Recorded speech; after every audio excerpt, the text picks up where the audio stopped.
Dear all, it's a pleasure to be talking at this year's Nordic Financial Ecosystem Forum. Today, we are here to talk about financing, one of the hottest topics in town. Why?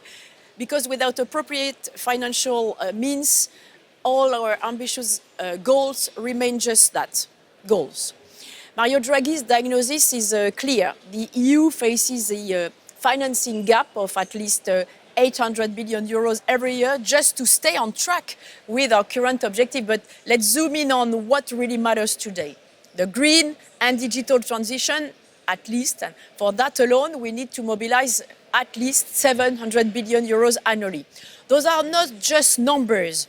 It must be a wake-up call, because financing is not just an economic discussion, and it's at the core of the Europeans' future.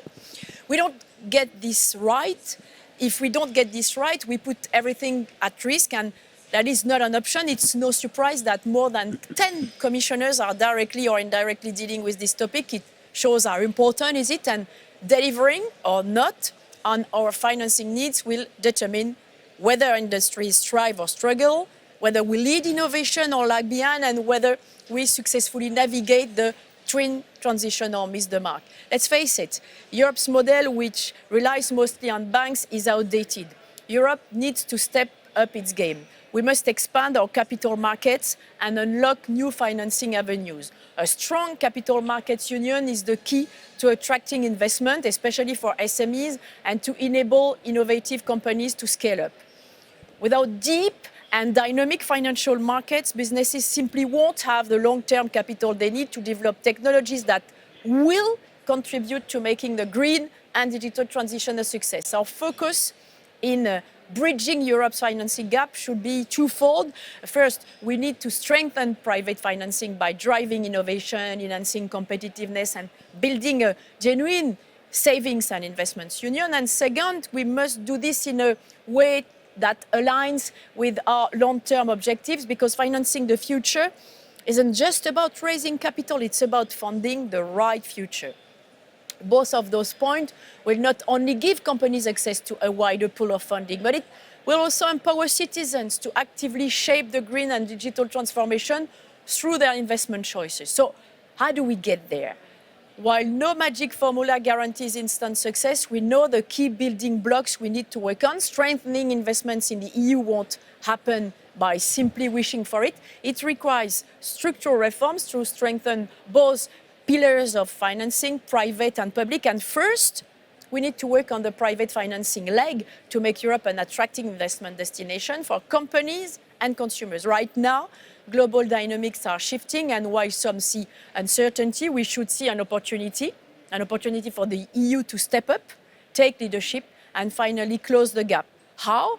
By focusing, for example, on our competitiveness, cutting red tape, strengthening our venture capital ecosystem, and making Europe truly investor-friendly. We also need to shift from a savings culture to a savings and investment culture. There's a staggering amount of money sitting in European saving accounts, money that could be fueling growth, innovation, and transformation. But financial literacy remains a challenge also. Most Europeans don't feel equipped to make investment decisions, and that needs to change. That's why I am committed to finalizing the retail investment strategy, which will tackle these issues head-on. If, or should I say, when we strike the right balance, we can empower citizens, embrace digital finance, and ensure investment products are designed with the customer in mind and avoiding unnecessary costs while maximizing accessibility. And second, we must better leverage public financing. Public funds should be targeted and used strategically, not just to fill gaps, but to attract and mobilize private capital. And the European Investment Bank has a crucial role to play here. Initiatives like the EU Tech Champions initiative are a step in the right direction, but we must build on them. If we want homegrown champions to compete on a global scale, we need to back them with the right financial tools. Before I wrap up, let me touch upon the role of the European Parliament. The urgency is clear, as Mario Draghi recently put it in the European Parliament. There is no perfect action plan, but doing nothing is not an option. The European Parliament has a crucial role to play in keeping this high on the political agenda. pushing member states to hear this loud and clear. And beyond that, we will be actively shaping the debate, particularly through the upcoming initiative report on the Draghi report.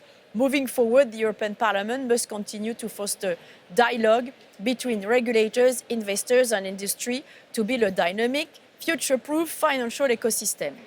So let me conclude with this. The task ahead of us is immense, but so is the opportunity. If we get this right, Europe can secure the financing it needs while leading the digital and green transition. But this won't happen in isolation. It requires a collective effort from policymakers, supervisors, businesses and investors. And I'm looking forward to hearing from our distinguished panelists today, who will bring valuable insights on how we can turn these challenges into real opportunities. Thank you.